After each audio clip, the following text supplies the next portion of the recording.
I hope that this message finds you well and that the past week was filled with bracha, hatzlacha, and incredible accomplishment. It's hard to imagine that we're just a few days away from Rosh Hashana. And we know that on the Yom Tov of Rosh Hashana, in addition to all the beautiful tefillos, in addition to beginning the process of tshuva, in addition to the process or to the concept of being mamlich, of accepting the monarchy, the kingship of HaKadosh Baruch Hu, really at the core of Rosh Hashana lies the mitzvah of Tikiyah Shofar, the blowing of the shofar. And there are many different layers of symbolism that are attached to the shofar. One of the fascinating ideas that Chazal bring down is that the shofar is to remind us of the miracle of Yericho. We know that in the beginning of Sefer Yoshua, the book of Joshua, so Yoshua, having taken over from Moshe Rabbeinu, leads Klal Yisrael into Eretz Yisrael. And their first battle, the first major battle, was with the city of Yericho.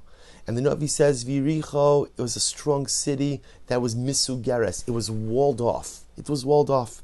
And we know the story. Yoshua marches the army around the walls 7 times and ultimately blows the shofar, and then the walls come crumbling down. And the Chazal tell us that part of the reason we go out and we blow the shofar in Rosh Hashana is to remember the miracle of Yericho. And the walls coming down. And asks Rabbi Nachman of Breslov, what does that mean? What's the connection between these things? What do the walls of Yericho have to do ultimately with Rosh Hashana? And Rabbi Nachman says something so beautiful. The Rebbe explains, the whole point of Rosh Hashana is to come close to HaKadosh Baruch Hu, to come close to one another, to come close to ourselves. And often we build up these walls.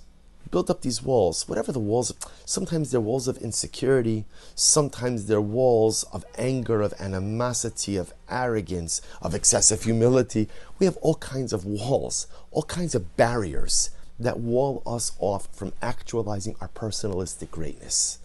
And the avodah of Rosh Hashanah is bring down your walls. Bring down your walls. Because if you could bring down your walls, you could become the best version of you.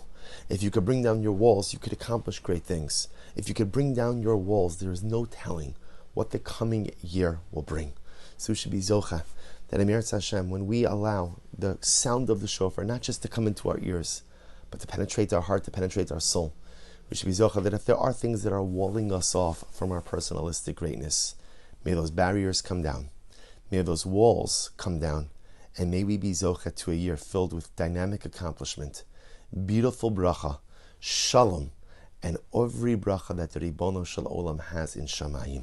Wishing everyone a ksiva v'chasima tova, a beautiful, magnificent, bracha-filled year, and of course, a good Shabbos.